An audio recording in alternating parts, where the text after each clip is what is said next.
heard it right. 3 brand new Toyota Rush SUVs. Drive in style for the summer. Hey, get yourself Summer Rush. Start topping up now. This is the news on top of the hour. Live from our studio in Georgetown. Kaieteur Radio, 99.1 FM.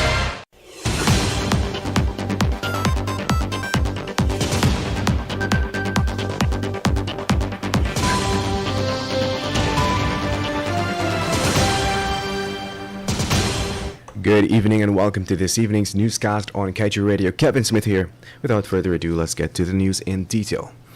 Guyana runs the risk of being overly reliant on the proposed gas-to-energy initiative, which is being pursued by the PPPC administration in cohorts with the Stabroek Block operator ESSO for its electricity supply.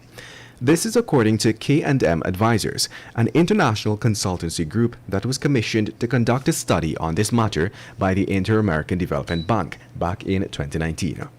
In fact, should the proposed gas-fired power generation plant be faced with a supply challenge, K&M said it will require burning significantly more expensive backup fuel, which would substantially increase the cost of electricity generation to GPL. With regards to the level of risk, it was noted that with the gas plant, the country would be utilizing up to 77% of generated electricity from natural gas.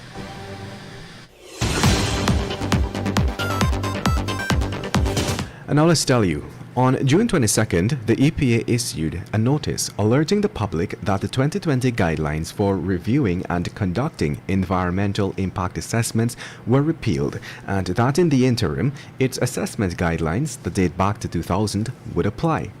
The EPA had withdrawn its revised 2020 assessment guidelines a mere 6 days before it had mandated ESSO to conduct an assessment for its proposed $900 million gas-to-energy project. The EPA stated the new set of assessment guidelines were retracted pending more extensive consultation to adequately reflect the contributions from diverse stakeholders through wider public participation. Meanwhile, Guyanese environmentalist Simone Mangal questioned the logic behind the EPA's decision to withdraw a set of guidelines. She noted that the agency removed the 2020 guidelines from its website rather than leaving them up in accordance with transparency best practice. It is in this regard that Kaieteur News took the challenge of finding the deleted guidelines. These guidelines will be available for the public eye from today on the Kaieteur News website. And now let's tell you that on July 22nd, various environment and energy ministers convened in Italy to participate in the recently held G20 summit, the first for this year. The G20 group represents an intergovernmental forum comprising 19 of the world's most powerful countries and the European Union. It works to address major issues related to the global economy, such as international financial stability, climate change mitigation, and sustainable development. In spite of its established intentions, the first day of the summit made little progress, especially as it relates to reaching climate goals, with a cluster of countries resisting firm commitments. This was noted by internationally renowned news agency, The Guardian. While the countries debated over climate change action, thousands of flag-waving marchers protested against what they said was a lack of action on addressing global warming.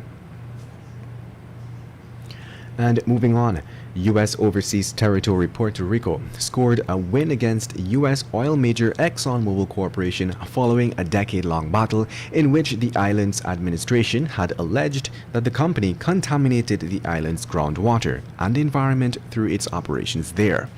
The U.S. District Court for Puerto Rico has since approved a $25 million settlement in Puerto Rico's favor as part of a lawsuit filed more than a decade ago against ExxonMobil Corp and Esso Standard Oil Company, claiming that the companies contaminated the island's groundwater. The Commonwealth of Puerto Rico, through the Environmental Quality Board, had filed a complaint against ExxonMobil twice, in June of 2007 and in September of 2013, which were moved to the U.S. District Court for Puerto Rico. And with that, we've come to the end of